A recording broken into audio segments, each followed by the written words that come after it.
Bismillahirrahmanirrahim. Assalamualaikum warahmatullahi wabarakatuh. Waalaikumsalam warahmatullahi wabarakatuh. Apa kabar semuanya? Alhamdulillah. Luar biasa. Allahu Akbar. Apakah semuanya sudah sarapan? Belum. Wah, semoga yang belum tetap semangat ya pagi hari ini. Sebelum kita mulai pembelajaran pada pagi hari ini, supaya kita mendapatkan keberkahan dari Allah Subhanahu wa Ta'ala, mari kita mulai berdoa bersama-sama. Berdoa mulai. Bismillahirrahmanirrahim.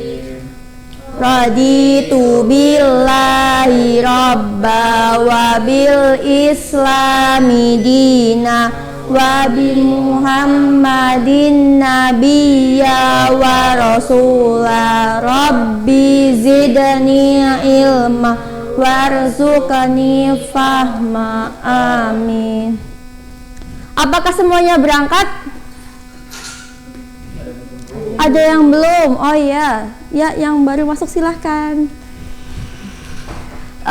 Ibu review pembelajaran pada pekan lalu, yaitu mengenai kejayaan Islam di mana? Damaskus ya. Di situ ada peninggalan yang sangat bersejarah, yaitu ada Dome of Rock. Terus kita akan memulai pembelajaran pada pagi hari ini, yaitu mengenai, ada yang tahu belum?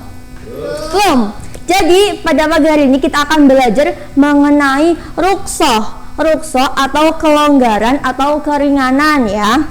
Namun sebelum itu ibu akan memberikan suatu makalah dari ulama besar, yakni ulama dari Imam Mazhab Syafi'i yang lahir di Gaza, Palestina, dan meninggal di Mesir dan dibesarkan di Mekah.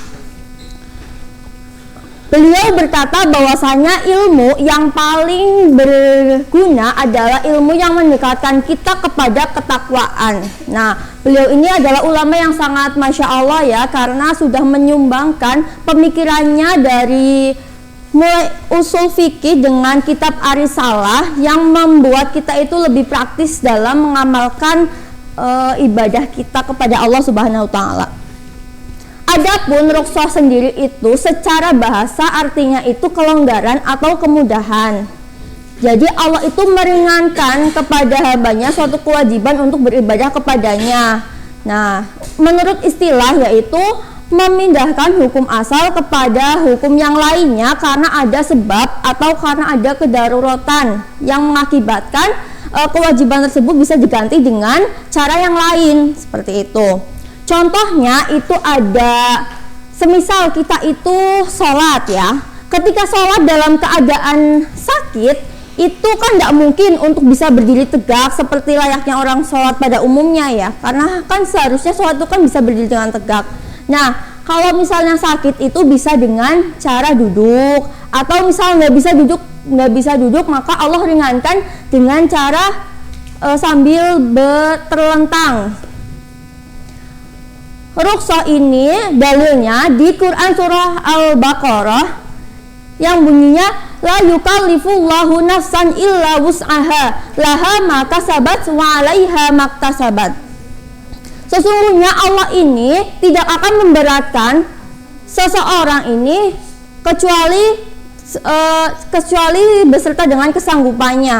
Jadi Allah ini tidak akan memberatkan hambanya. Maka dari itu adanya rukhsah ini untuk meringankan kewajiban yang hambanya ini tidak bisa, seperti halnya tadi misalnya sholat terus kemudian sakit, jadi nggak bisa sholat dalam keadaan berdiri, atau ketika sholat itu sedang bepergian jauh atau safar ya, jadi kan kita misal lagi di pesawat, aduh nggak bisa buat sholat duhur, udah waktunya sholat duhur, maka bisa dengan menggunakan jamak atau jamak qashar, meringkas ataupun menggabungkan sholatnya. Atau juga lagi berpuasa, seharusnya kan puasa Ramadan hukumnya wajib, tapi ketika lagi sakit itu bisa dengan mengkodok mengkodok puasanya di lain hari ketika sudah sudah bulan Ramadan seperti itu. Terus, oh ya, ibu punya ini ya, sebagai bahan review kita untuk tahu kemampuan kalian mengenai rukhsah atau keringanan. Nanti ada yang maju ya, 4 anak. Nah, 4 anak. Silahkan untuk Mbak Jania. Silakan bisa maju. Kira-kira nomor 1 ya. Ini ada gambar apa anak-anak? Sholat. Kemudian ini sholat. Ada anak orang sholat. Terus kemudian itu lagi jadi pesawat ceritanya. Kalau misalnya lagi bepergian itu apa hukumnya? Silahkan.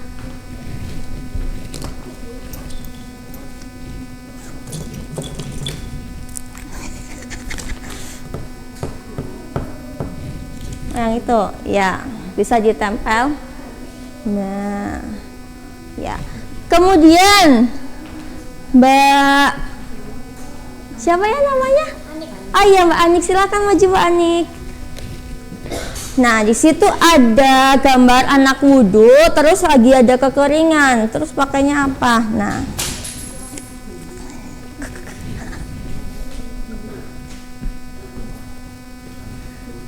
oke, sekarang yang cowok ya. Ibu mau Mas Akbar maju.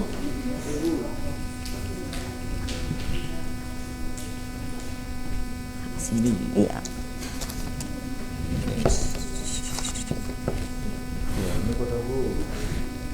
Ya.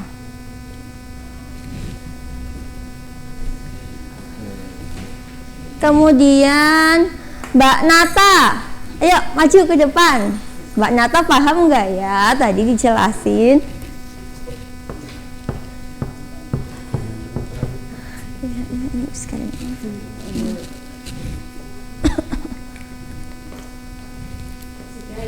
Sudah? Oke, bisa kita lihat bareng-bareng ya.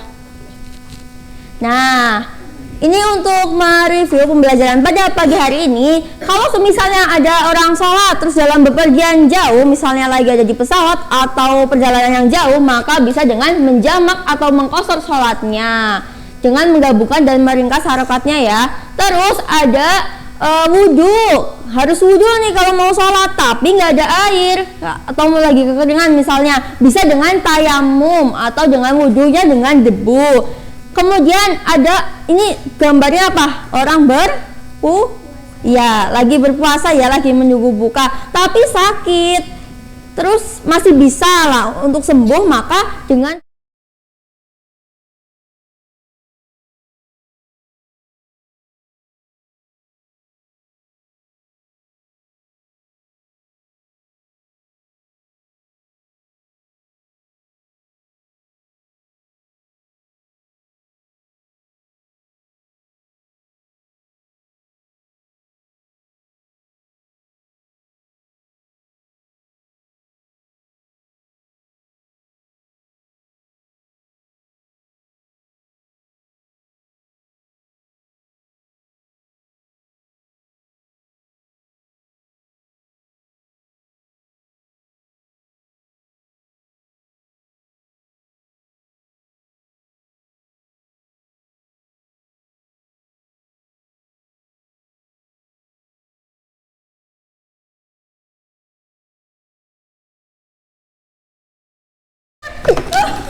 ya jen gimana dong, jelek banget.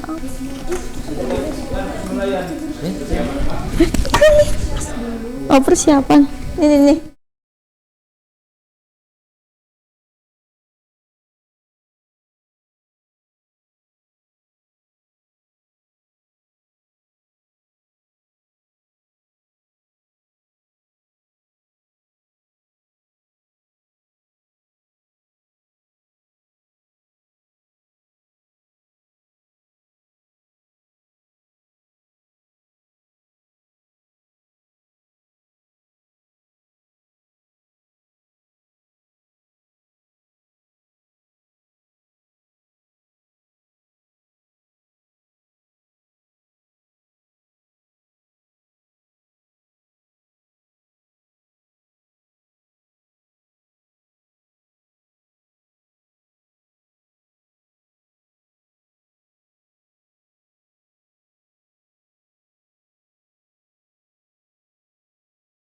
Cek. Oke.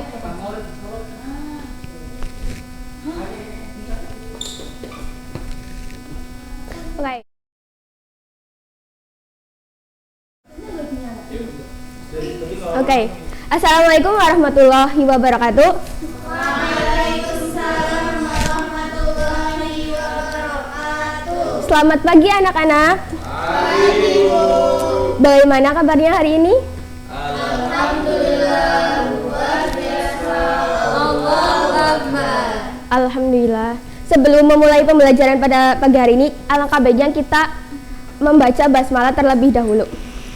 Bismillahirrahmanirrahim.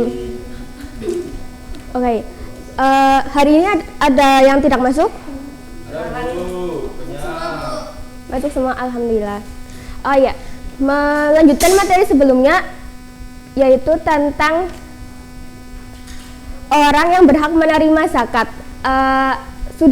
Sudah tahu orang yang berhak menerima zakat itu ada apa saja? Fakir miskin. Boleh mengacungkan tangan? Ada fakir miskin. Terus? Mu'alaf, gorim, budak, fisabilillah, dan ibnu sabil. Oke. Melanjutkan materi sebelumnya, kita akan membahas tentang zakat. Zakat terbagi menjadi dua, yaitu zakat fitrah dan zakat mal. Nah, zakat fitrah adalah zakat yang wajib dikeluarkan oleh setiap muslim pada bulan Ramadan sebagai bentuk kepedulian terhadap sesama. Nah, melaksanakan zakat fitrah itu hukumnya fardu ain atau wajib. Nah, Ibu ada lagu nih yang berjudul Tepuk Zakat. Kita sama-sama menyanyikan ya. Terlebih dahulu dengarkan Ibu. Tepuk zakat, bayar zakat rukun Islam yang ketiga. Hukum memberikan zakat itu wajib. Zakat fitrah artinya suci, mensucikan jiwa muslim. Ayo berzakat sebelum hari raya Idul Fitri. Zakat fitrah artinya suci, mensucikan jiwa muslim. Ayo berzakat sebelum hari raya. Oke, pinter ya. Lalu bentuk dan besarnya zakat fitrah. Zakat fitrah itu dibayarkan dalam bentuk bahan makanan pokok, seperti misalnya beras. Dan setiap orang atau jiwa itu besarnya zakat yang harus dibayarkan adalah 1 sok atau setara dengan 3,1 liter atau 2,5 kilogram. Adapun dasar hukum zakat fitrah itu tertera dalam Quran surat At-Taubah ayat 103 yang berbunyi Bismillahirrahmanirrahim. Usmi amwalihim shadaqatan tutahhiruhum wa tuzakkihim biha wa sholli alaihim inna sholataka sakanul lahum wallahu sami'un alim. Adakah yang bisa menyebutkan artinya? Saya, Bu. Ya, baik Mbak Ani. Ambillah zakat dari harta mereka dengan membersihkan dan menyucikan mereka, dan berdoa untuk mereka. Sesungguhnya doa itu menunjukkan ketentraman jiwa bagi mereka. Allah Maha mendengar, Maha mengetahui. Oke, bagus sekali. Terus ada niat zakat untuk diri sendiri. Niatnya bareng-bareng ya. Kita meniatkan zakat. Nawaitu an ukhrija zakatal fitri an nafsi fardolillahi ta'ala. Ayo sama-sama tirukan. Nawaitu an ukhrija zakatal fitri an nafsi fardolillahi ta'ala. Aku niat mengeluarkan zakat fitrah untuk diriku sendiri, fardo, karena Allah Ta'ala. Oke, dari pembelajaran zakat fitrah, apa sih yang bisa kita petik dari zakat fitrah? Adakah yang bisa menyimpulkan? Boleh mengangkat tangan?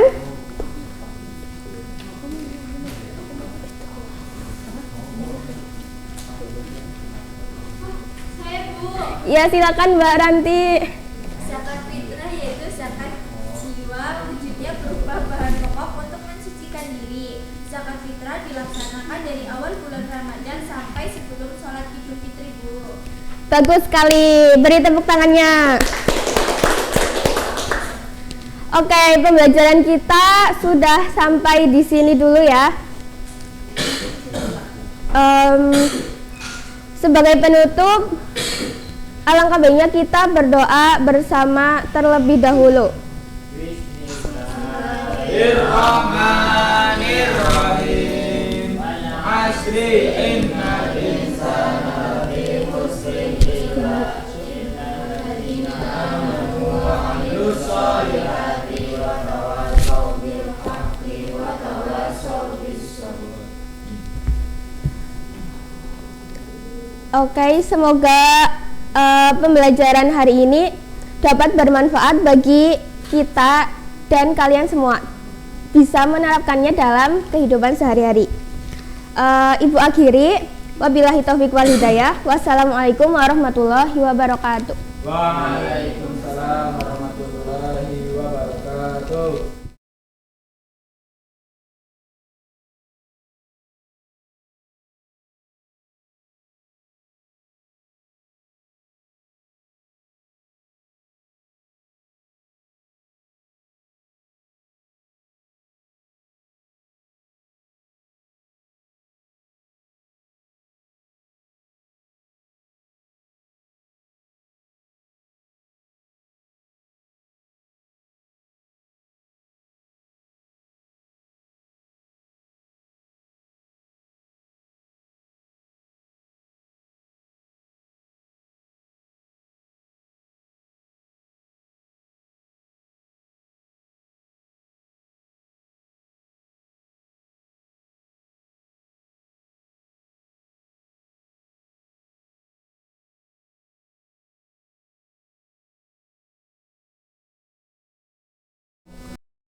Assalamualaikum warahmatullahi wabarakatuh.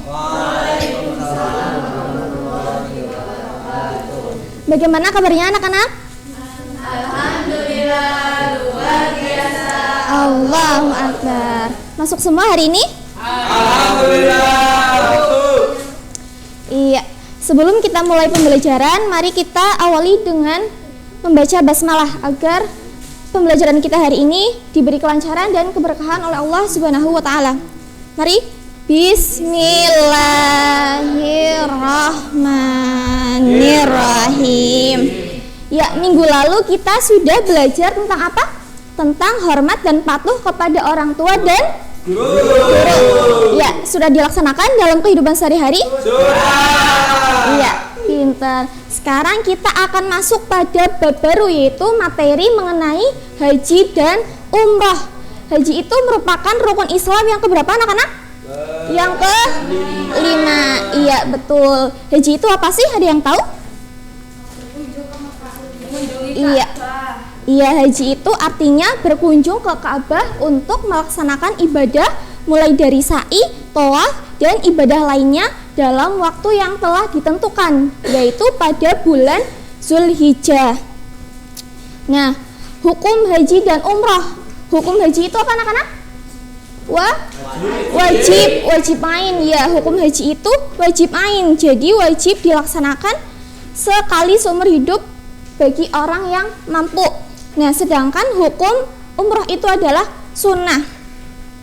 Kemudian, jadi kalau misalnya ada orang kaya, dia rajin sedekah, apakah dia wajib untuk melaksanakan ibadah haji? Wajib. Nah, misalkan lagi ada orang kaya tetapi dari segi fisik dia itu lemah, sering sakit-sakitan, apakah dia wajib untuk melaksanakan ibadah haji? Tidak. Iya, dia tidak wajib untuk melaksanakan ibadah haji karena tidak memenuhi syarat-syarat haji. Nah, syarat haji ini ada 5. Yang pertama apa? Beragama Islam. Ya, yang kedua? Bakal. Ya, yang ketiga, Dimas. Yang ketiga syarat haji. Merdeka, Bu. Yang keempat? Mampu, Bu. Yang kelima? Ada yang tahu? Nata. Yang kelima apa Nata? Oh iya, buku. Bukan. Bukan. Iya, syarat haji yang pertama itu ada beragama ada beragama Islam. Jadi yang wajib haji itu adalah orang yang beragama Islam. Selain orang yang beragama Islam itu tidak diwajibkan untuk melaksanakan ibadah haji. Kemudian yang kedua itu ada berakal. Nah, berakal ini maksudnya dia bisa membedakan antara yang benar dan yang tidak. Jadi misalkan ada orang yang tidak sehat akalnya atau orang yang gila, maka dia tidak wajib melaksanakan ibadah haji. Kemudian yang ketiga itu baligh atau sudah dewasa. Tetapi misalkan ada anak kecil yang ikut haji bersama orang tuanya. Nah, dia ikut melaksanakan semua rangkaian ibadah haji tersebut. Itu nggak apa-apa. Tapi ketika si anak ini sudah dewasa nanti, maka si anak ini wajib untuk menunaikan ibadah hajinya kembali. Hukumnya wajib. Kemudian yang terakhir itu yang keempat itu artinya merdeka. Merdeka itu artinya bukan budak atau hamba sahaya. Karena dulu di zaman Rasulullah itu masih ada perbudakan. Jadi mereka itu tidak wajib untuk melaksanakan ibadah haji.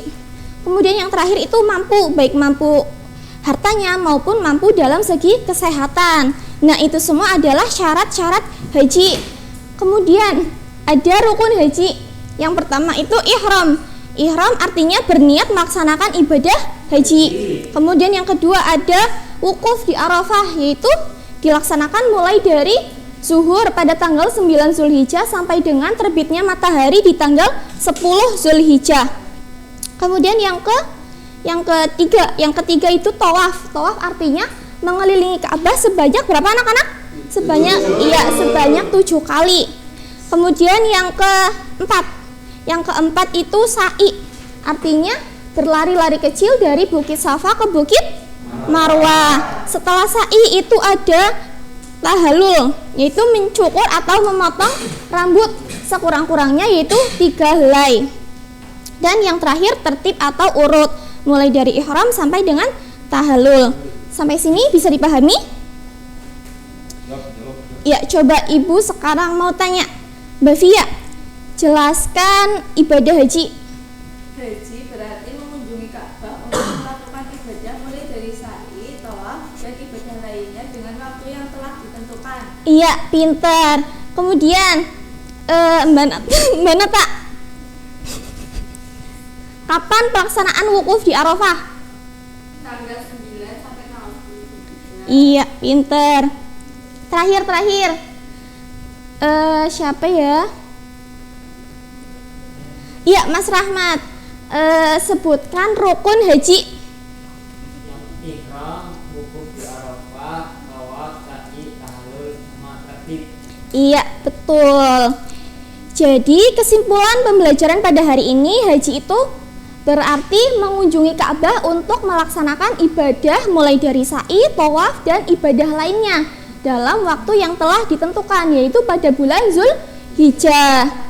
Sedangkan umroh itu artinya sama dengan haji, itu berkunjung ke Ka'bah untuk melaksanakan ibadah dari mulai sa'i, tawaf, dan ibadah lainnya, tetapi waktunya ini bisa kapan saja. Nah, umroh ini lebih baik dilaksanakan pada bulan Ramadan. Ya, mungkin kita cukupkan pembelajaran pada hari ini. Mari kita tutup dengan membaca hamdalah bersama. Alhamdulillahirabbil alamin. Ya, Ibu akhiri, wassalamualaikum warahmatullahi wabarakatuh.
Assalamualaikum warahmatullahi wabarakatuh.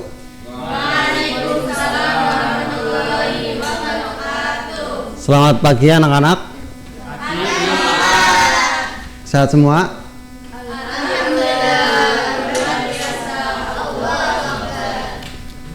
Ya, kemarin pada pembelajaran kemarin kita sudah membahas mengenai sholat Iden. Ada yang tahu sholat Iden? Sholat Idul Adha dan sholat Idul Fitri. Nah, untuk materi kali ini kita akan membahas mengenai kurban dan akikah. Ada yang pernah kurban? Belum pernah. Ya, ada yang pernah akikah? Sebagian udah ya. Nah, kurban ini berasal dari kata koroba yang berarti dekat. Yang dalam syariat Islam yaitu menyembelih hewan tertentu atas dasar perintah Allah untuk dengan tujuan mendekatkan diri kepada Allah. Perintah kurban yaitu pada surat Al-Kautsar ayat 2. Fasholli lirabbika wanhar, yang artinya maka dirikanlah sholat karena Tuhanmu dan berkurbanlah. Kemudian macam ketentuan-ketentuan kurban. Yang pertama, orang Islam ya, yang wajib berkurban itu orang Islam, kemudian yang mampu menyediakan hewan kurban. Jadi kalau semisal belum mampu tidak apa-apa, karena hukum kurban sendiri yaitu sunnah muakkad. Kemudian ketentuan yang kedua yaitu binatang kurban tidak boleh cacat seperti buta, kurus, sakit atau terlalu tua. Nah, coba Pak Guru tanya, kapan waktu penyembelihan hewan kurban? Coba ada yang tahu? Mbak Anik tahu nggak? Enggak, Pak. Oh enggak. Penyembelihan hewan kurban yaitu pada tanggal 10 Dzulhijjah dan hari-hari tasyrik. Nah, hari tasyrik itu apa saja Mas Akbar? Tanggal 11, 12, 13 Dzulhijjah, Pak. Ya, betul. Hari tasyrik yaitu pada tanggal 11, 12, dan 13 Dzulhijjah. Nah, semisal ada yang menyembelih hewan kurban tapi sebelum sholat Idul Adha, itu sama saja seperti penyembelihan biasa, tidak dihukumi dengan kurban.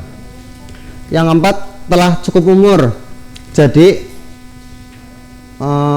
hewan kurban itu tidak sembarangan ya anak-anak. Jadi tidak boleh semua hewan bisa dijadikan kurban. Coba Mas Rahmat, apa saja contoh hewan yang bisa dijadikan kurban?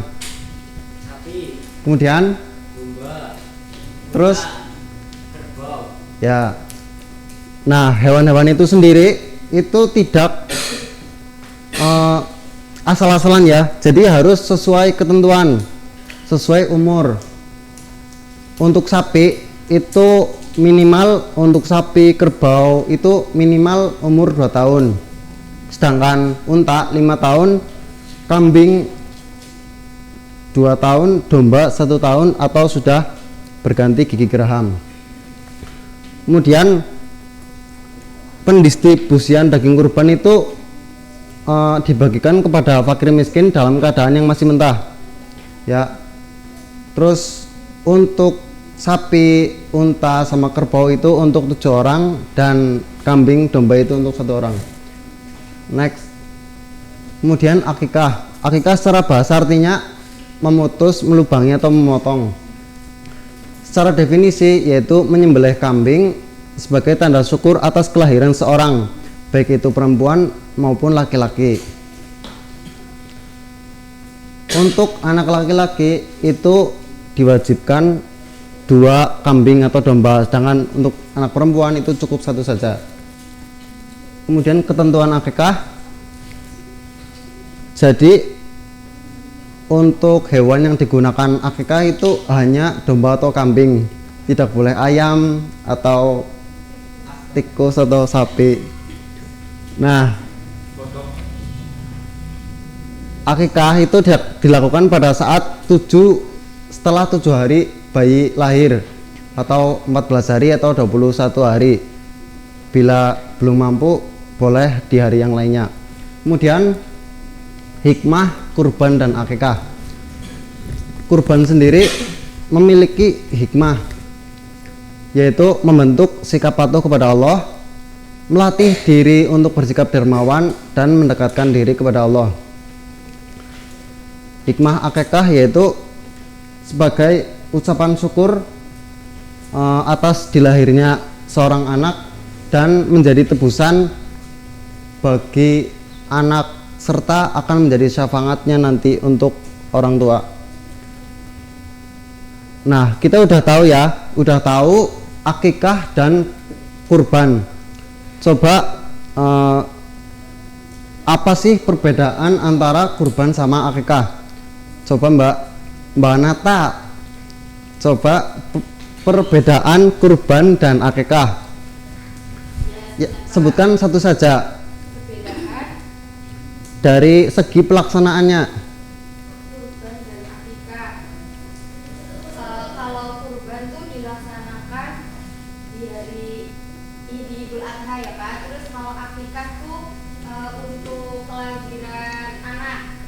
Ya, tepuk tangan untuk Mbak Nata. Kemudian coba Mas Revan,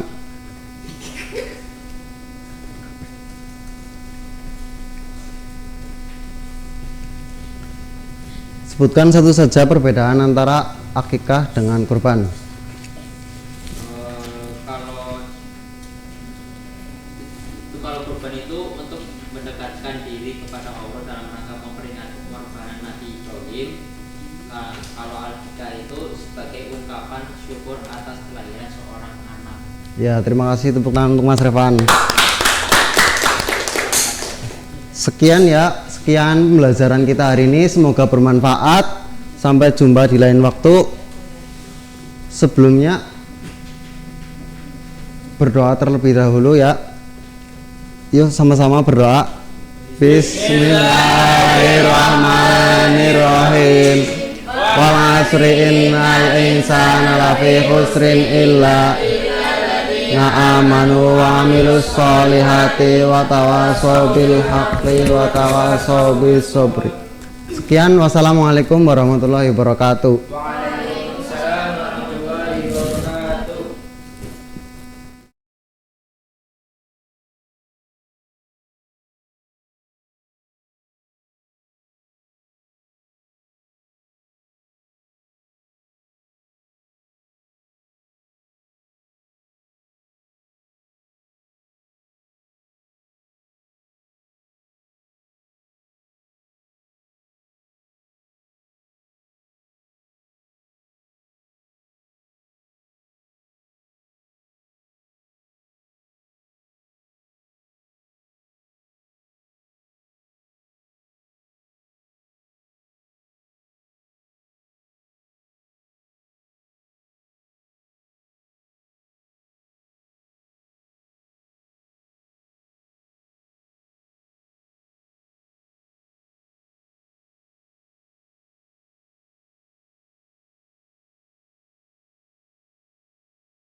Assalamualaikum warahmatullahi wabarakatuh. Waalaikumsalam warahmatullahi wabarakatuh.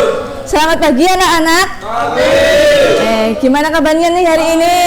Alhamdulillah, luar biasa. Oke, semangat semua ya.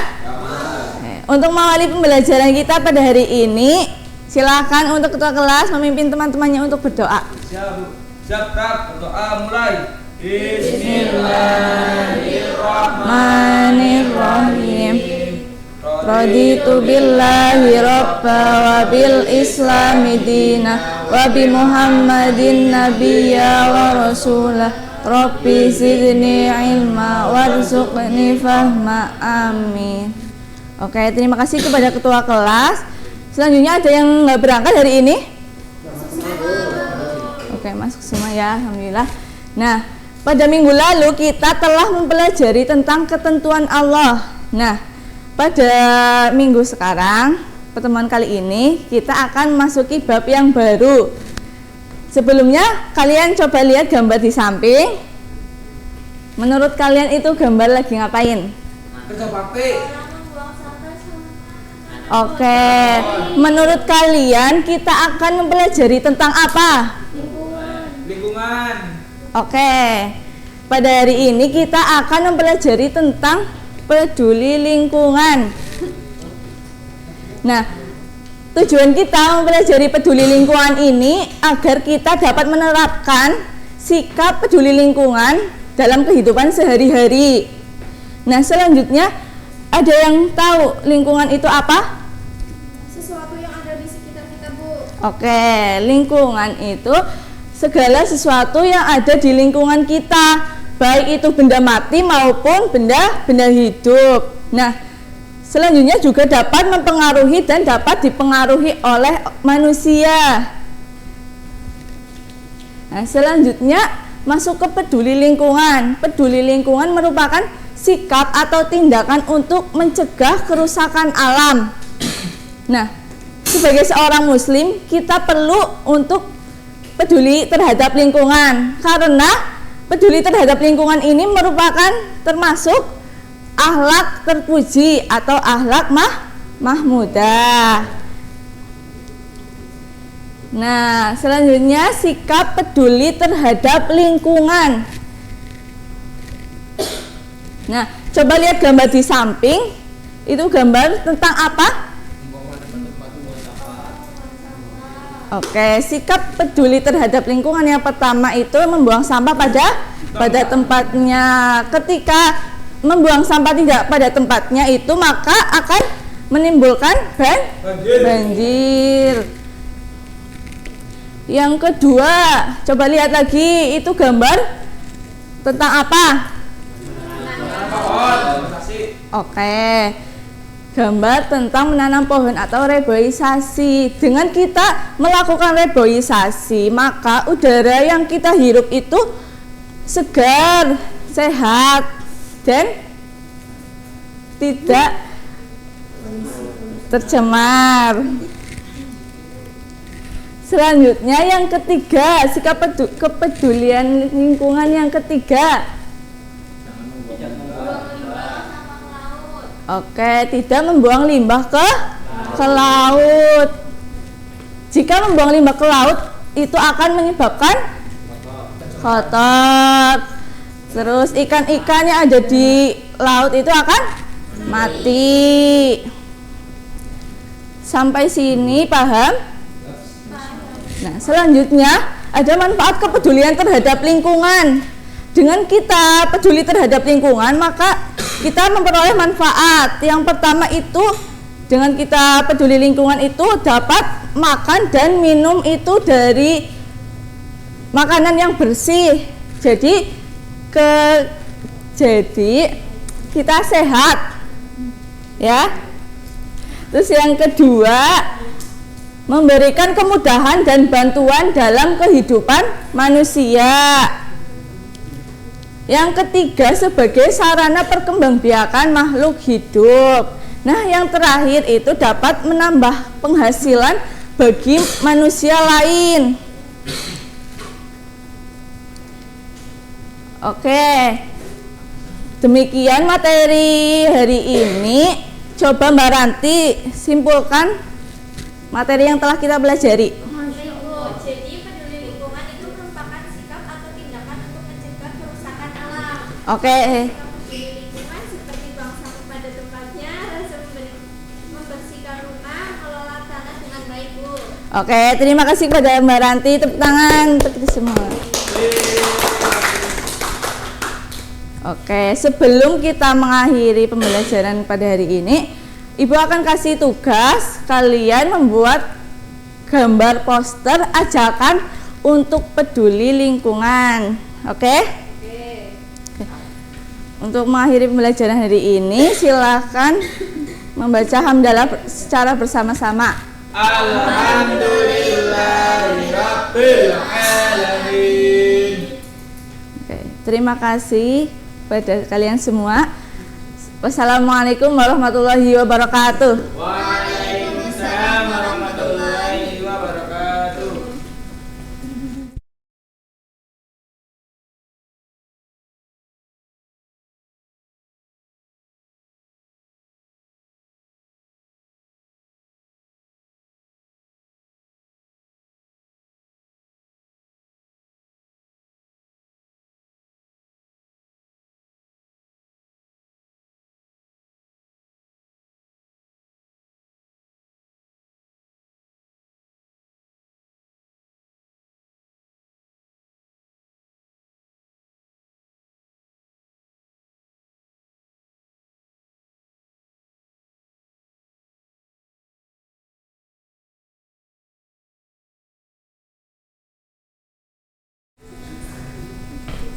Oke, assalamualaikum warahmatullahi wabarakatuh. Waalaikumsalam warahmatullahi wabarakatuh. Bagaimana kabarnya?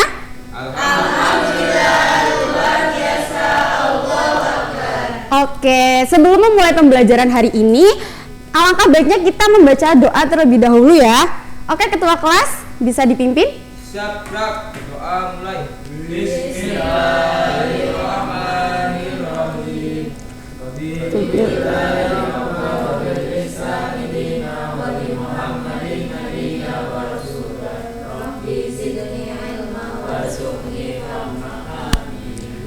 Ya, masuk semua ya hari ini? Ya, oke. Minggu kemarin kita telah belajar materi tentang iman dan syu'abul iman. Hari ini kita akan mempelajari materi munafik, keras hati dan keras kepala. Nah, oke, buka buku paketnya halaman 34. Saya akan menjelaskan poin yang pertama, yaitu munafik. Munafik adalah salah satu perilaku tercela yang tidak disukai oleh Allah Subhanahu wa Ta'ala. Ciri-ciri orang munafik, yang pertama yaitu suka berbohong, yang kedua suka mengingkari janji, dan yang ketiga itu berkhianat. Oke, langsung ya. Adapun bahaya-bahaya dari sifat munafik, yang pertama yaitu bahaya untuk diri kita sendiri, dan yang kedua itu bahaya untuk orang lain. Yang bahaya untuk diri kita sendiri karena apa? Sifat munafik itu tuh apa ya, tidak tenang hidupnya karena takut sifatnya itu orang lain tahu, seperti itu. Dan untuk bahaya orang lain, munafik itu sangat merugikan orang lain karena sifatnya dan hatinya tuh kotor, seperti itu. Langsung poin yang kedua yaitu keras hati. Dalam kamus bahasa Arab sama dengan qaswa al-qalb, artinya kekerasan hati atau kebengisan. Tanda-tanda kerasnya hati. Oke, Mbak Ranti. Tanda-tanda keras hati yaitu ketika keburukan dan perbuatan dosa tidak lagi membuat hatinya terluka. Begitu pula ketika kebodohannya dan ketidakpengetahuannya tentang akidah dan keyakinannya yang rusak tidak lagi melukai hatinya. Maka sungguh hati yang hidup dan sehat aku mampu merasakan senyata luka keburukan yang menimpa dirinya dan dapat merasakan goresan luka yang disebabkan kebodohannya terhadap agama ibu. Iya, betul sekali. Itu adalah tanda-tanda dari kerasnya hati. Sebab-sebab dari kerasnya hati. Yang pertama itu kemusyrikan, yang kedua itu kekufuran, dan yang ketiga itu kemunafikan. Melanggar janji Allah, terus membuat dosa dan lalai dalam ketaatannya. Oke, langsung poin yang ketiga yaitu keras kepala. Sikap seseorang yang selalu menolak mengubah pendiriannya atau sekarepe dewe, kayak Mas Akbar ya, sekarepe dewe, sukanya gak mau dengerin orang lain ya. Iya, itu betul sekali. Tanda-tanda dari orang keras kepala, yang pertama itu keinginannya harus terpenuhi. Iya, terus Yang kedua itu bersikeras melakukan sesuatu. Dan yang ketiga tidak mau mendengarkan pendapat dari orang lain. Itu adalah tanda-tanda dari orang keras kepala. Jadi kesimpulannya, yang pertama yaitu munafik adalah salah satu perbuatan yang tercela. Allah tidak menyukai. Dan yang kedua itu keras hati. Dan yang ketiga keras kepala. Jangan keras kepala ya, kita harus menghargai pendapat orang lain. Aja sekarang PDW, oke? Iya. Baik ya. Oke, cukup saja ya materi hari ini. Walaupun sedikit, saya harap kalian dapat memahami materi hari ini. Oke? Ya, saya akan memberi tugas bikin map mapping ya untuk minggu depan materi hari ini. Oke? Ya, untuk ketua kelas bisa dipimpin untuk berdoa. Siap, berdoa mulai.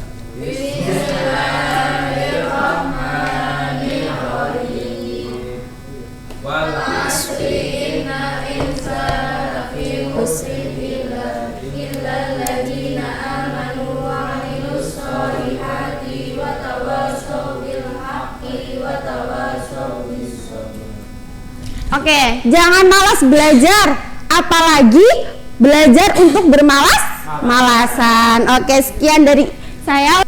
Assalamualaikum warahmatullahi wabarakatuh.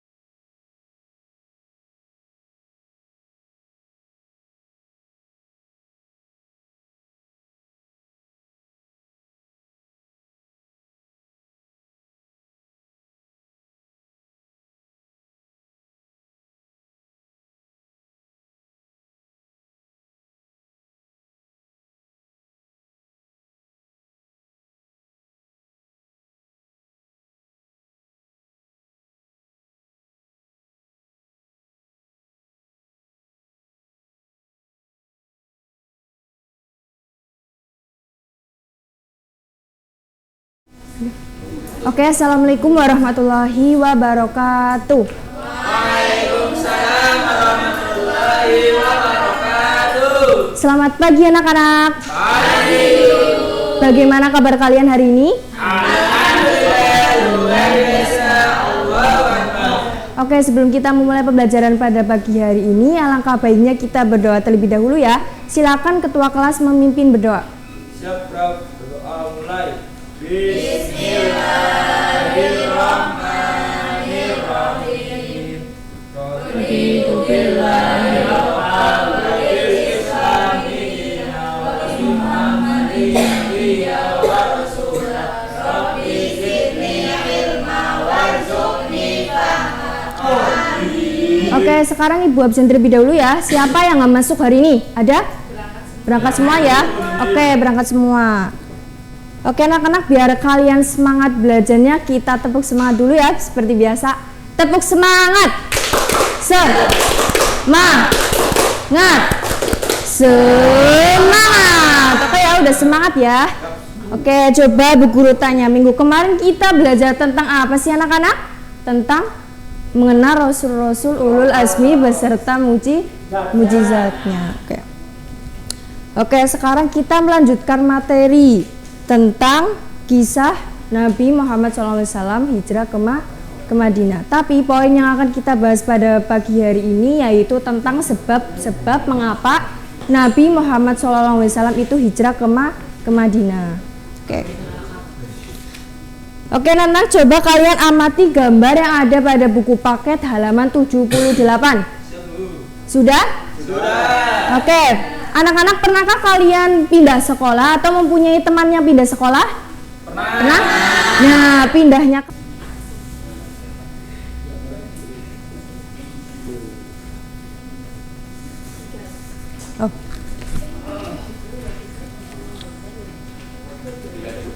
Udah?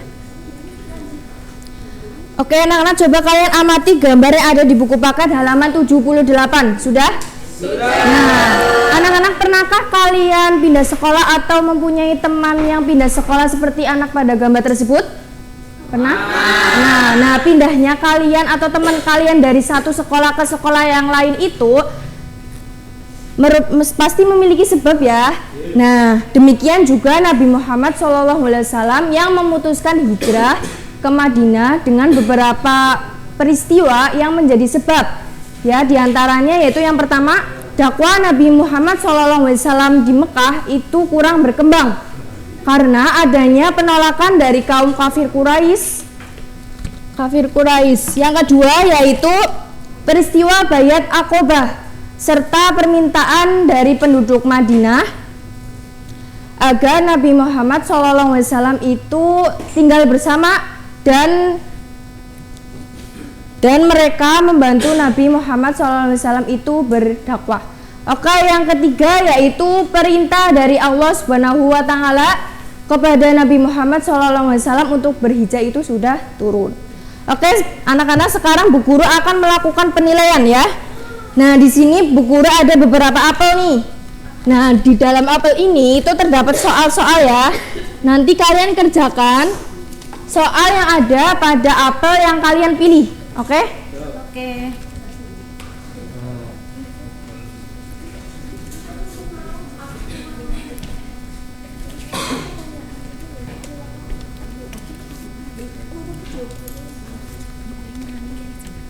Orang kosong.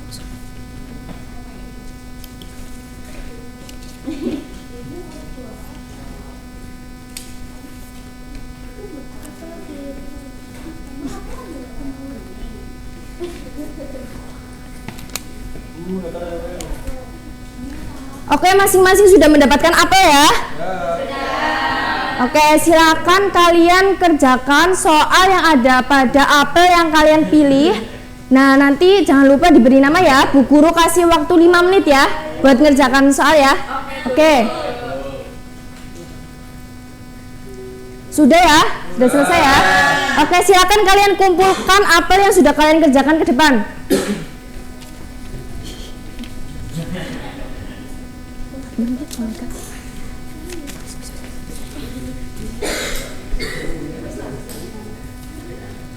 Oke, sekarang Bu Guru mau bertanya ya, buat apa ya? Kalian itu paham atau tidak materi yang Bu Guru sampaikan? Oke, sekarang Bu Guru tanya, hijrah itu apa sih anak-anak? Ada yang tahu? Ya, ada yang, ya Mbak Jania.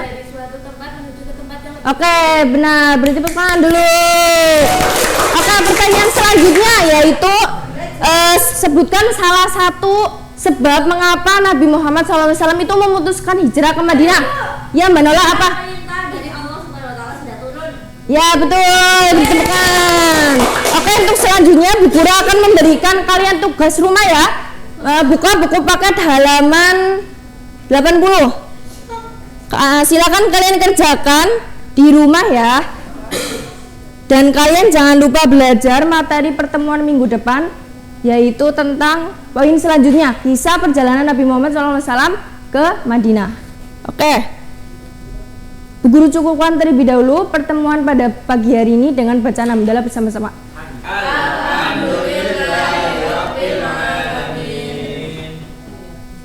Wassalamualaikum warahmatullahi wabarakatuh.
Oke, Assalamualaikum warahmatullahi wabarakatuh. Waalaikumsalam warahmatullahi wabarakatuh. Apa kabarnya hari ini anak-anak? Alhamdulillah, luar biasa. Oke, sebelum mulai pembelajaran hari ini, alangkah baiknya kita berdoa terlebih dahulu. Baik, ketua kelas untuk memimpin doa teman-temannya. Siap, mulai. Bismillahirrahmanirrahim. Raditu billahi rabba wa bil islami dina wa bi muhammadin nabiyya wa rasula. Rabbi zidni ilma warzuqni fahma. Amin. Oke, apakah hari ini hadir semua anak-anak? Hadir, Bu. Oke. Ada yang tahu kita akan pelajari apa hari ini? Oke, pintar. Minggu lalu kita sudah mempelajari mengenai ikhlas dan pintar. Sekarang kita akan mempelajari mengenai amanah dan jujur. Cembuyu. Ada yang tahu amanah itu apa?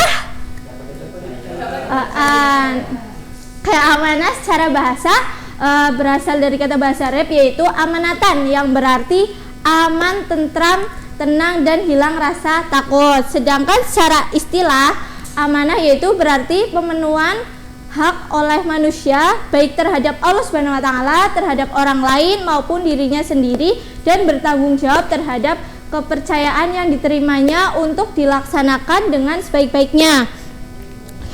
Selanjutnya macam-macam amanah. Ada yang tahu apa saja macam-macam amanah? Macam-macam amanah itu ada 3. Amanah kepada Allah Subhanahu wa taala, amanah kepada sesama manusia, dan amanah kepada diri sendiri. Yang pertama, amanah kepada Allah Subhanahu wa taala, yaitu dengan melaksanakan apa yang telah Allah perintahkan, seperti sholat, puasa, ibadah haji jika mampu, dan sebagainya.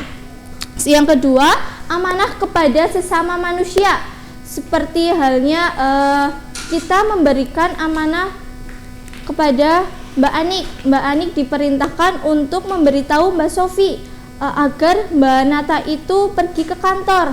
Seperti itulah, nanti Mbak Sofi menyampaikan kepada Mbak Nata yang apa telah Mbak Anik perintahkan. Selanjutnya yaitu amanah kepada diri sendiri. Amanah kepada diri sendiri yaitu segala nikmat yang telah Allah berikan, seperti halnya Allah telah memberikan kesehatan. Kita akan menjaga kesehatan itu dengan baik dan benar. Selanjutnya jujur. Apa sih itu jujur? Ada yang tahu? Lurus hati, tidak curang. Iya, betul. Tuh, jadi jujur secara bahasa dalam bahasa Indonesia berarti lurus hati, tidak bohong, dan tidak curang. Sedangkan dalam bahasa Arab, jujur berasal dari kata sidik yang artinya benar. Sedangkan secara istilah, jujur adalah kesesuaian antara lahir dan batin, ucapan dan perbuatan, serta berita dan fakta. Selanjutnya, tulisan apa? Cara perilaku amanah dan jujur. Cara perilaku amanah itu seperti apa sih anak-anak? Ada yang tahu?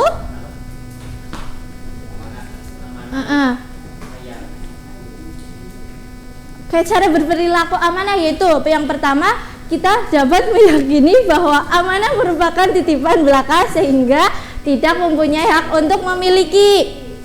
Dan yang cara berlaku jujur yaitu meyakini bahwa Allah Maha melihat, Maha mendengar, dan Maha mengetahui terhadap segala yang dipikirkan, dikatakan, dan dilakukan oleh manusia. Manfaat amanah yaitu ada beberapa, ada 2, yaitu secara vertikal dan secara horizontal. Manfaat secara vertikal yaitu berupa peningkatan iman kepada Allah Subhanahu wa taala, dan secara horizontal itu sifat amanah dan jujur adalah meningkatkan kepercayaan dari orang lain. Nah, mungkin itu saja yang dapat Ibu sampaikan. Sekarang Ibu mempunyai pertanyaan. Contohnya, Ibu memerintahkan Mbak Yulika memerintahkan kepada Mbak Jenia untuk menyampaikan kepada Mbak Anik agar Mbak Anik itu pergi ke kantor menemui Ibu Siti. Lah, Mbak Jania itu menyampaikan dengan benar. Itu perbuatan apa anak-anak? Ada yang tahu? Oke. Kenapa disebut amanah? Gimana Menata? Coba jelaskan. Karena dia menyampaikan ke orang tersebut sesuai dengan apa yang telah diperintahkan. Oke, baik, terima kasih. Dari semua materi yang telah Ibu berikan, ada yang mau menyimpulkan? Saya, Bu. Oke. Amanah yaitu suatu yang telah dititipkan kepada orang lain yang harus dijaga dengan baik. Sedangkan jujur yaitu sesuatu yang sesuai dengan kenyataan. Oke, pintar sekali. Beri tepuk tangan anak-anak. Oke, mungkin cukup sekian pembelajaran kali ini. Semoga ilmu hari ini dapat bermanfaat dan dipelajari lagi di rumah ya anak-anak. Oke, pembelajaran hari ini kita tutup dengan membaca hamdalah dan dilanjutkan berdoa. Alhamdulillahirabbil alamin. Subhanakallahumma wa bihamdika asyhadu an la ilaha illa anta astaghfiruka wa atubu ilaik. Baik, terima kasih. Wassalamualaikum warahmatullahi wabarakatuh. Waalaikumsalam warahmatullahi wabarakatuh.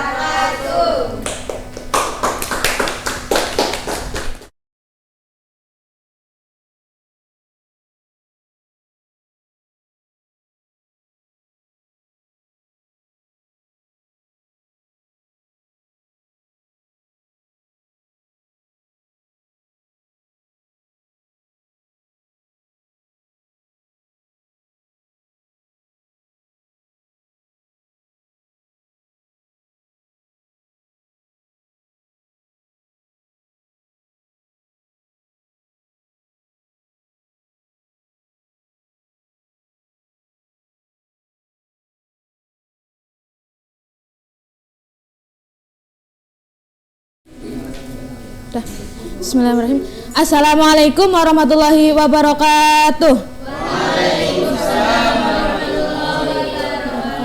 Selamat pagi semuanya. Bagaimana kabar kalian semua? Alhamdulillah, luar biasa. Baik. Di sini ada yang nggak berangkat? Tidak. Berangkat semua? Sehat semua ya?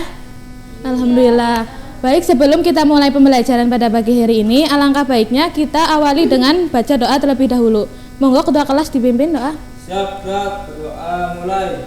Bismillahirrahmanirrahim. Raditu billahi rabba wa bil islami dina wa bi Muhammadin nabiyya wa rasul. Rabbi zidni ilma warzuqni fahma. Amin. Oke, baik. Sebelumnya Ibu mau tanya, apakah ada yang masih ingat materi minggu lalu tentang apa? Tentang sifat amanah dan jujur. Oke. Dan hari ini kita akan belajar tentang materi infak dan sedekah. Sebelumnya di sini semalam ada yang udah belajar belum? Ada yang tahu apakah ada yang tahu apa itu infak?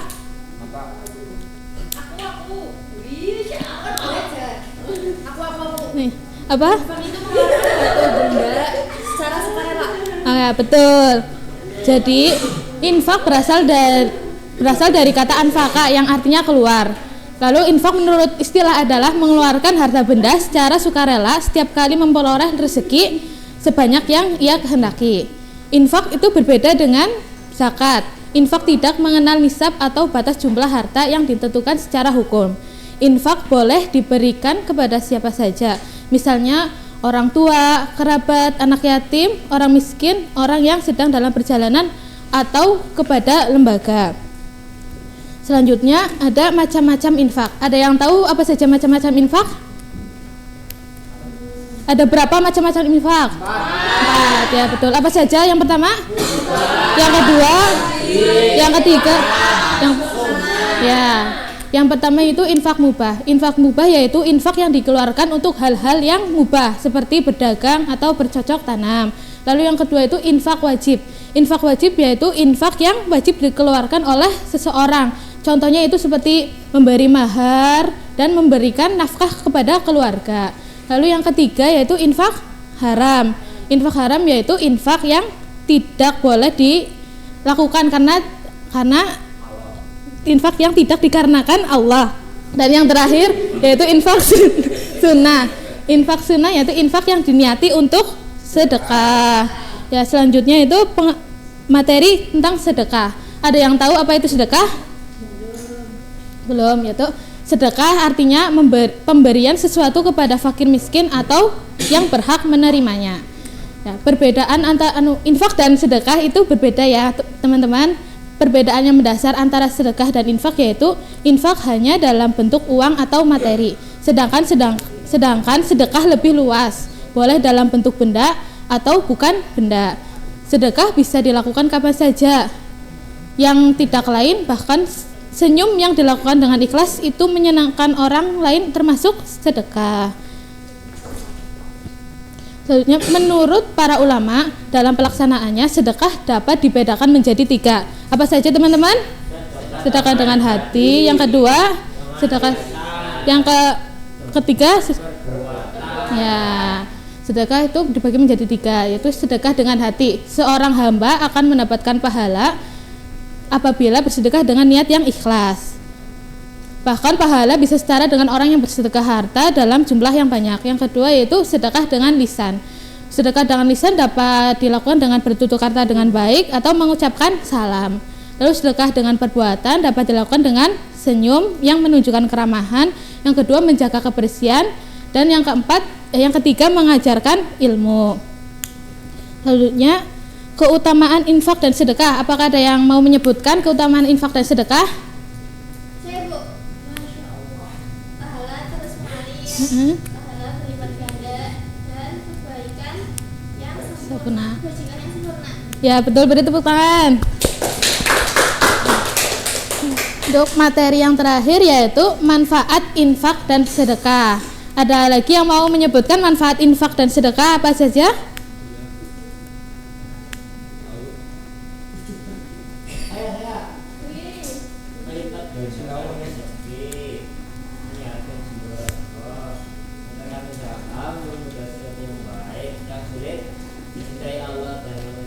Oke, baik, beri tepuk tangan semuanya. Oke. Dari materi yang sudah Ibu jelaskan, apakah ada yang ingin bertanya? Belum. Kalau begitu Ibu mau ada yang salah satu menyimpulkan materi yang sudah Ibu jelaskan tadi. Siapa yang bisa menyimpulkan? Oke. Ya.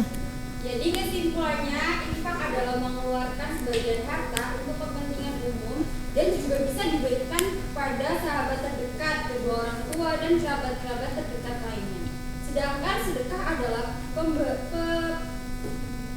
pemberian sukarela yang dilakukan oleh seseorang kepada orang lain, terutama kepada orang-orang miskin. Sudah, Bu. Ya, bagus. Beri tepuk tangan semuanya. Oke. Karena materi sudah Ibu jelaskan dan waktunya sudah hampir habis, mari kita tutup pembelajaran pada pagi hari ini dengan membaca kafaratul majlis.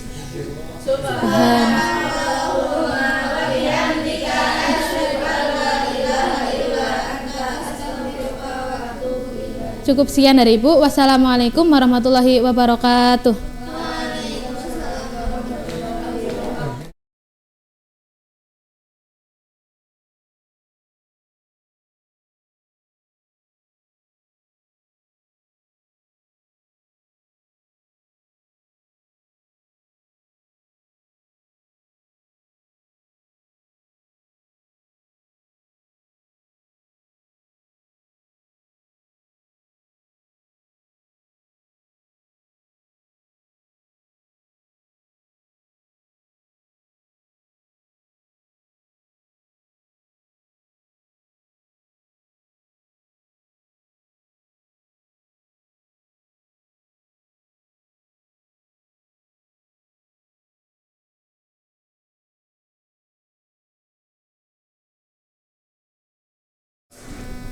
Assalamualaikum warahmatullahi wabarakatuh.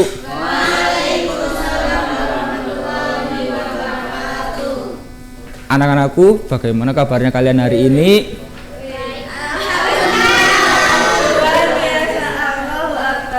Oke. Sebelum kita melanjutkan pembelajaran hari ini, alangkah baiknya kita berdoa bersama-sama yang dipimpin oleh Mas Rahmat. Monggo Mas Rahmat memimpin doa hari ini. Bismillahirrahmanirrahim. Raditu billahi rabbal bil islami dina wa bi muhammadin nabiyya wa rasulullah rabbi zidni ilma warzuqni fahma amin. Oke, terima kasih Mas Rahmat. Oke anak-anak, Bapak akan mengabsen dulu. Apakah ada yang tidak masuk hari ini anak-anak? Oke, terima kasih, hari ini masuk semua. Anak-anak, sebelum kita melanjutkan materi pada hari ini, Bapak ingin mengingat materi pada minggu kemarin. Ada yang ingatkan materi minggu kemarin itu apa? Malaikat. Oke, untuk mengingat materi minggu kemarin, mari kita tepuk malaikat kembali. Udah pada paham kan tepuk malaikat? Oke, kita mulai ya, hitungan 1, 2, 3, tepuk malaikat. Pertama pada Allah, kedua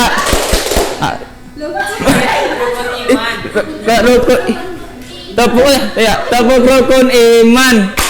Pertama pada Allah, kedua malaikat, ketiga kitab Allah, keempat Rasulullah, kelima hari akhir, keenam takbir Allah, la ilaha illallah Muhammadar Rasulullah.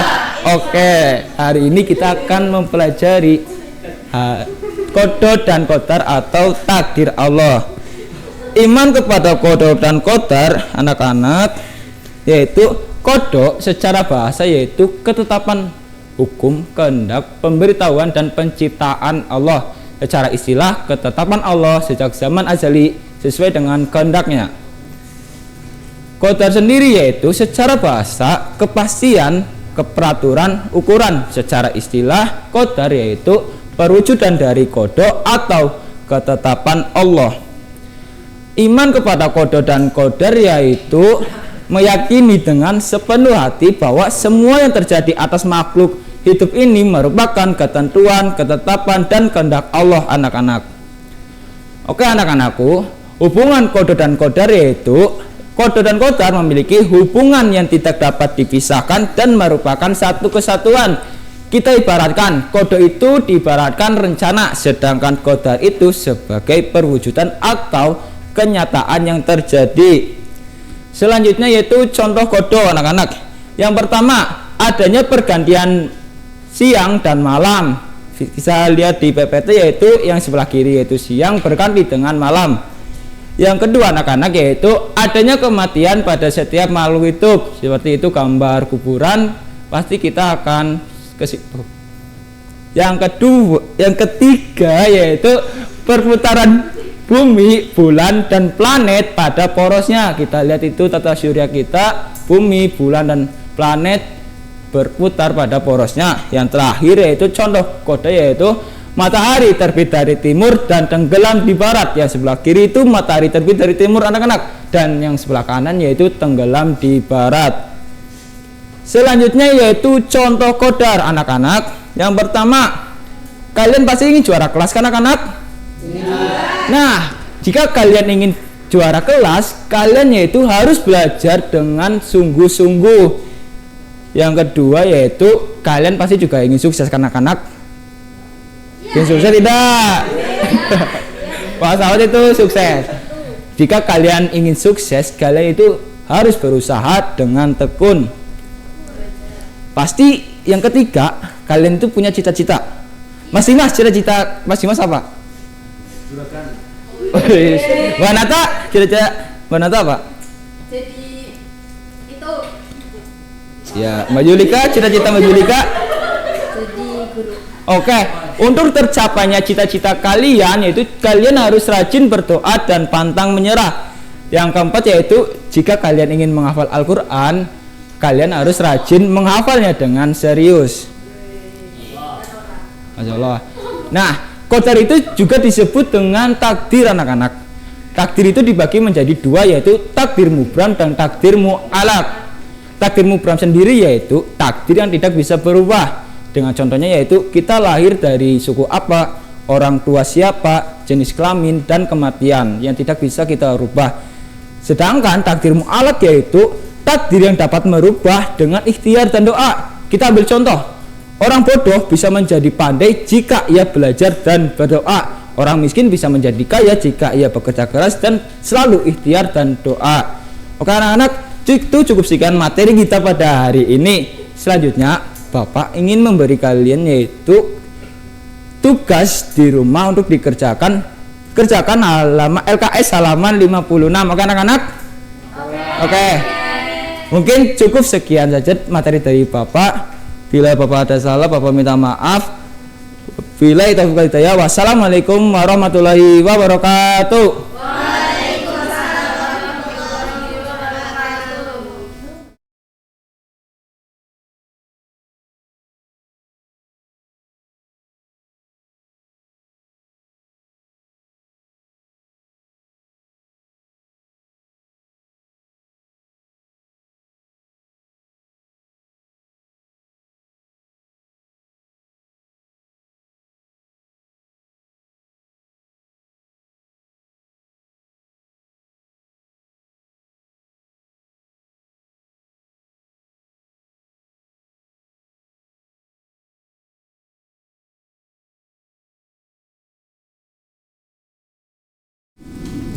Bismillahirrahmanirrahim. Assalamualaikum warahmatullahi wabarakatuh. Gimana kabarnya kalian anak-anak? Semua sehat enggak? Sehat. Alhamdulillah ya. Masih semangat pagi ini? Masih semangat. Baik, mungkin untuk memulai pada pembelajaran pada pagi hari ini, mungkin kita sama-sama mengucapkan bismillah bersama-sama. Monggo bismillahirrahmanirrahim. Baik adik-adik, kemarin itu kita sudah belajar terkait materi tentang ilmu-ilmu apa saja yang berkembang di masa Bani Abbasiyah. Nah, sekarang kita lanjut materi tentang puasa. Teman-teman tahu puasa apa? Puasa itu menurut bahasa itu berasal dari kata as-shaum yang artinya itu menahan diri. Puasa merupakan rukun Islam keempat dari 5 rukun Islam. Puasa menurut istilah itu adalah kita menahan diri dari makan dan minum dan hal-hal yang membatalkan puasa dari terbitnya fajar sampai terbenamnya matahari dengan niat dan beberapa syarat tertentu. Itu pengertian bahasa dan istilah dari puasa. Kemudian dasar hukum puasa. Emang siapa sih yang ngebolehin kita berpuasa? Siapa yang memerintahkan kita puasa? Dalil tersebut ada di Al-Quran surat Al-Baqarah ayat 183.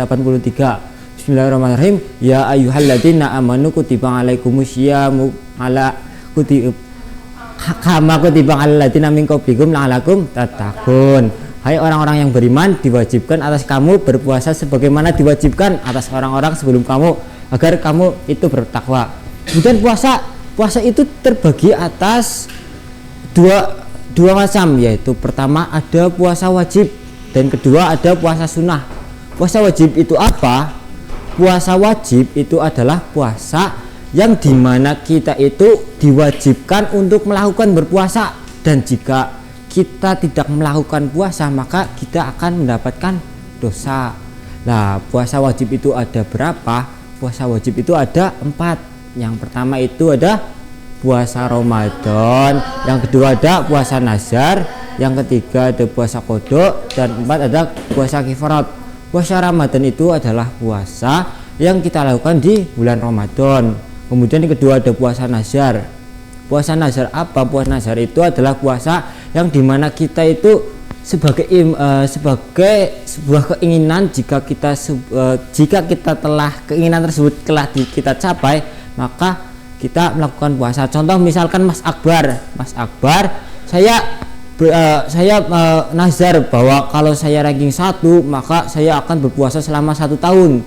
Nah, tiba-tiba Mas Akbar itu tiba-tiba ranking 1, maka puasa 1 tahun itu hukumnya wajib bagi Mas Akbar. Kemudian yang ketiga puasa qada. Puasa qada ini adalah puasa yang dimana untuk menggantikan puasa-puasa yang diwajibkan. Contohnya semisal pada puasa Ramadan seorang perempuan hanya bisa puasa Ramadan 10 hari karena 20 hari berikutnya itu ada haid ataupun nifas, maka menggantinya di bulan-bulan berikutnya. Lah itu disebut puasa qada. Yang keempat itu adalah puasa kifarat. Kemudian ada puasa sunnah. Puasa sunnah apa? Puasa sunnah itu adalah puasa yang dimana itu kita melakukannya itu akan mendapatkan pahala, dan jika tidak melakukan puasa maka kita tidak mendapatkan dosa. Jadi lebih baik dilakukan. Nah, puasa sunnah itu ada berapa? Ada 3, yaitu pertama puasa Syawal, yang kedua puasa Arafah, yang ketiga puasa Senin Kemis. Puasa Syawal apa? Adalah puasa Syawal, puasa sunnah Syawal adalah puasa yang dilakukan selama 6 hari di bulan Syawal selain tanggal 1 Syawal, karena tanggal 1 Syawal itu hari raya Idul Fitri. Kemudian ada puasa sunnah, puasa Arafah, yaitu puasa yang kita lakukan pada tanggal 9 Dzulhijjah, yang dimana orang yang sedang berhaji sedang wukuf di Arafah, sedangkan yang tidak berhaji itu disunahkan untuk melakukan puasa Arafah. Kemudian puasa sunnah yang ketiga adalah puasa Senin Kemis. Kemudian kalau kita berpuasa itu kita harus menghindari hal-hal yang membatalkan puasa. Di sini ada 6 hal-hal yang membatalkan puasa. Yang pertama itu makan dan minum dengan sengaja. Dengan artian dengan sengaja loh. Misalkan kita makan ataupun minum itu dengan tidak sengaja ataupun lupa, itu tidak membatalkan puasa.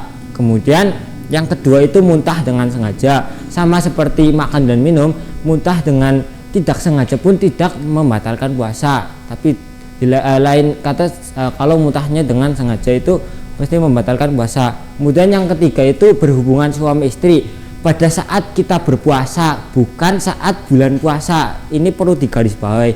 Berhubungan suami istri itu membatalkan kita itu pada saat kita berpuasa, bukan di bulan puasa. Itu. Kemudian yang keempat itu ada keluar darah haid dan nifas pada saat kita berpuasa, tiba-tiba kita keluar darah haid dan nifas itu membatalkan puasa. Kemudian yang kelima itu hilang akal, dan yang keenam itu keluarnya mani dengan sengaja dengan cara apapun. Ya mungkin itu saja materi dari Bapak hari ini.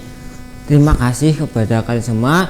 Untuk tugas minggu ini anak-anak diminta untuk mengerjakan LKS halaman 183. Monggo dikerjakan, minggu depan dikumpulkan ke Bapak. Mungkin Bapak cukupkan.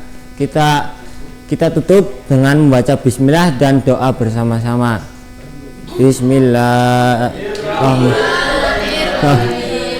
Wal asri innal insana lafi husnin illa alladziina aamanu wa 'amilus shalihati wa tawasaw bil haqqi wa tawasaw bis sabr.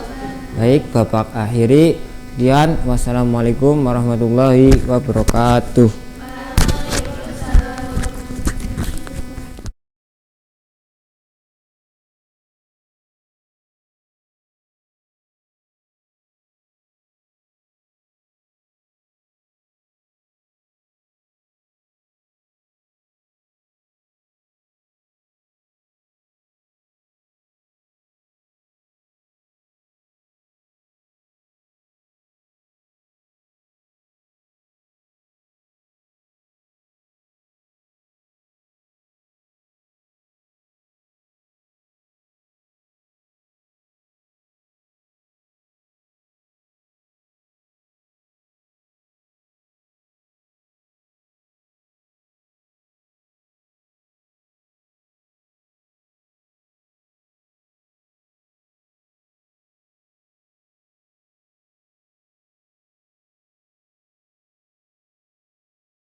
Ya, assalamualaikum warahmatullahi wabarakatuh. Selamat pagi anak-anak. Sudah sarapan semua ya? Sudah. Nah, kalau udah sarapan pasti ya udah bisa jawab dengan semangat gitu ya. Ya, sebelum memulai pelajaran pada pagi hari ini, alangkah baiknya kita membaca basmalah terlebih dahulu. Bismillahirrahmanirrahim. Jadi hari ini kita akan belajar tentang bab sabar. Apa yang kalian ketahui tentang sabar? Coba. Ya, salah satunya tidak emosi. Nah, poin kita hari ini tuh ada 4 poin, yaitu pengertian, jenis-jenis, keutamaan, dan juga manfaat. Nah, pengertiannya sendiri itu sabar adalah kemampuan untuk menahan emosi dan reaksi saat menghadapi kesulitan, kekecewaan, ataupun cobaan. Nah, sama seperti yang tadi Mas Dimas ucapkan. Nah, kata sabar itu berasal dari bahasa Arab, yaitu as-sabru. Nah, dalam bahasa Arab itu sabar berarti menahan diri atau bertahan dalam menghadapi kesulitan atau penderitaan. Nah, ini ada kata-kata dari bahasa Arab. Coba silakan dibaca teman-teman, yuk bareng-bareng. Mansobaro dofiro. Ya, yang artinya itu barang siapa yang bersabar maka beruntunglah ia. Coba Bapak ingin bertanya, maka beruntunglah ia itu maksudnya apa ya? Ada yang bisa menjawab? Ya, silakan Mas. Arti dari beruntunglah itu yaitu siapapun yang bersabar dalam suatu proses maka ia akan mendapatkan hasil yang diinginkan dengan catatan juga dibatasi dengan bekerja keras. Ya, betul ya, tepuk tangan. Ya, berikutnya itu adalah jenis-jenis dari sabar. Yang pertama itu sabar dalam menghadapi musibah. Ada yang bisa mencontohkan sabar dalam menghadapi musibah? Ya, coba silahkan. Seperti kita kehilangan saudara kita karena meninggal, kita harus bersabar. Ya, betul. Kemudian sabar dalam beribadah. Nah, Bapak ambil contohnya itu ketika pada zaman Rasulullah, saat Rasulullah ingin beribadah, pas Rasulullah itu kan dilempari oleh kotoran ataupun dicelakakan lah, tetapi Rasulullah itu tetap bersabar dan melakukan ibadahnya. Nah, itu juga termasuk sabar dalam beribadah. Dan yang ketiga itu sabar menunggu proses. Nah, ada yang bisa mencontohkan lagi sabar dalam menunggu proses tuh? Ya, Bapak jelaskan saja. Sabar dalam menunggu proses itu ketika kita misalkan kita sedang menunggu hasil dari UTBK. Nah, kita harus sabar dan juga, tetapi tidak hanya sabar, tetapi kita juga berusaha keras dan juga berikhtiar dalam bentuk doa dan juga mendekatkan diri kepada Allah. Nah, ketiga itu keutamaan. Dalam banyak ajaran agama Islam dalam banyak ajaran agama termasuk salah satunya agama kita yaitu agama Islam, sabar dianggap sebagai sifat yang baik. Nah, contohnya sabar dianggap sebagai kualitas orang beriman yang harus dimiliki dari setiap muslim. Nah, dalam Al-Quran juga itu dijelasin sering disebut sebagai kata kunci mencapai kebahagiaan dan keberhasilan. Nah, maksud dari keberhasilan itu ya tadi, jika kita sabar dalam menghadapi proses maka ya kita akan mendapatkan hasil yang kita usahakan. Nah, kemudian itu manfaatnya itu ada 3. Yang pertama itu kesehatan mental. Nah, kesabaran dapat membantu mengurangi stres dan kecemasan, atau generasi Gen Z itu bisa disebut kecemasan itu anxiety, dikit-dikit anxiety gitu ya kan. Nah, apa sih sumber dari kecemasan itu? Nah, menurut Bapak sendiri itu sumber kecemasan itu berasal dari OVT yang berlebihan. Betul. Nah, daripada kayak kita OVT, gimana ya kita lulus UTBK enggak ya, kita lulus UTBK ya, mending kita sabar dan juga bekerja keras, berusaha lah, ikhtiar gitu. Nah, kemudian itu yang kedua itu hubungan sosial. Nah, sabar dalam ini itu dapat membantu membangun hubungan yang lebih harmonis dan mengurangi konflik. Contohnya itu ketika Bapak ambil contoh ketika Mas Akbar dan Mas Dimas itu adalah 2 orang yang kemana-mana bareng, akrab lah. Nah, mereka itu suatu saat ada konflik, tetapi harus ada yang mengalah agar tidak terjadi pertikaian seperti itu. Nah, kemudian yang ketiga itu pencapaian tujuan. Kesabaran sering diperlukan untuk mencapai tujuan jangka panjang yang memerlukan waktu dan juga usaha. Ya, Bapak ambil contoh ya seperti yang tadi UTBK tadi juga harus sabar, jangan terburu-buru ngeluh lah Ya, cukup sekian yang Bapak sampaikan. Kurang lebihnya mohon maaf. Jika kalian sedang ada masalah atau musibah, selalu ingat dari kata-kata dari Sopo yang berbunyi apa? Coba anak-anak. Ya, Bapak akhiri. Sekian, wabillahi taufik wal hidayah. Wassalamualaikum warahmatullahi wabarakatuh. Waalaikumsalam warahmatullahi wabarakatuh. Oh ya, belum Bapak tutup ya, silahkan Pak Ketua kelas menutup doa pulang. Doa mulai. Bismillahirrahmanirrahim. Walasri innal insana fi husri illalladzina amanu wa amilus solihati wa tawasaw bis haqqi wa tawasaw bis sabr.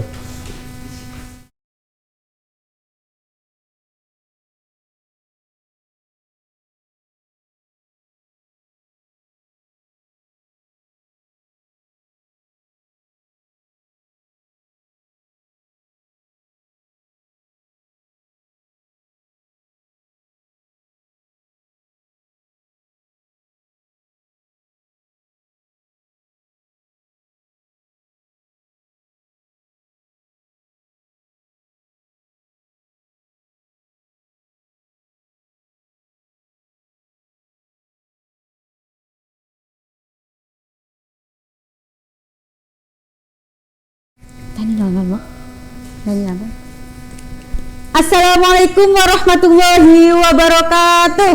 Waalaikumsalam warahmatullahi wabarakatuh. Selamat pagi anak-anak. Pagi, Ibu. Coba kalau ibu bilang selamat pagi, jawabnya pagi, pagi, selamat pagi. Coba ulangi lagi ya. Selamat pagi anak-anak. Pagi, Selamat pagi. Gimana kabarnya anak-anak semua hari ini? Alhamdulillah. Luar biasa. Allahu Akbar. Oke, sebelum ibu memulai pembelajaran pada pagi hari ini, alangkah baiknya kita memanjatkan doa kepada Allah Subhanahu wa taala. Monggo silakan ketua kelas dipimpin. Siap, doa mulai. Bismillahirrahmanirrahim. Raditu billahi rabba wa bil islami dina wa bi Muhammadin nabiyya wa rasulah. Rabbi zidni ilma warzuqni fahma. Amin. Oke, sebelum mulai pembelajaran seperti biasa kita tepuk semangat dulu ya. Tepuk semangat. Semangat. Oke, kemarin kan kita sudah belajar tentang makanan halal dan haram.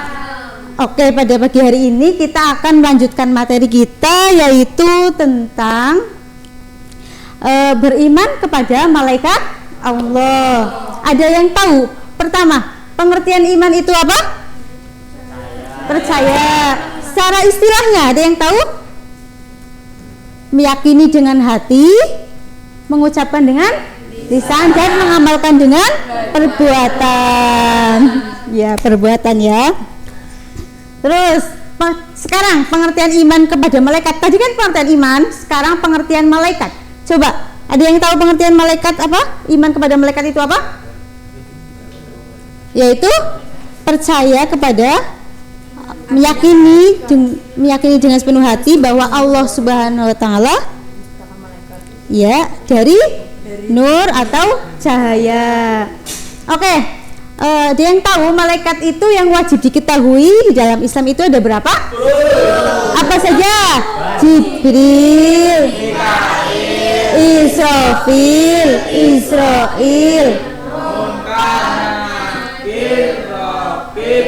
Atid, Malik. Coba ada yang udah tahu tugasnya malaikat itu apa aja? Coba Mbak Yulika, tugas malaikat Ridwan itu apa? mendengar itu juga. Betul sekali. Coba Ibu acak lagi tugas malaikat atid. Coba Mas Ahmad. Betul sekali. Tepuk tangan. Coba satu lagi. Ibu tes lagi ya. Coba tugas yang menanyai di alam kubur itu tugas malaikat siapa, Mbak Nata? Ya, betul sekali. Nah, untuk mempermudah kalian menghafalkan nama-nama malaikat, Ibu ada lagu. Lagunya udah ada ya di LKS halaman 38. Silahkan dibuka. Ini nadanya itu balonku ada 5. Yuk bareng-bareng. 1, 2, 3. 10 malaikat yang wajib kita imani.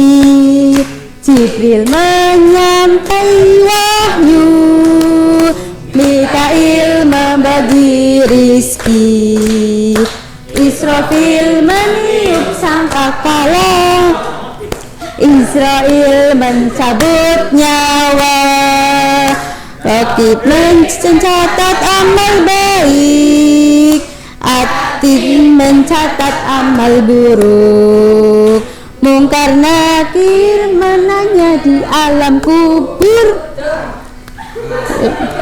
jaga neraka, Ridwan menjaga surga. Itulah nama dan tugasnya. Tepuk tangan dulu. Nah, tadi kan kita udah belajar tuh nama sama tugas malaikat. Lah, sekarang kalian tahu sifat-sifatnya malaikat itu apa aja? Malaikat itu tidak pernah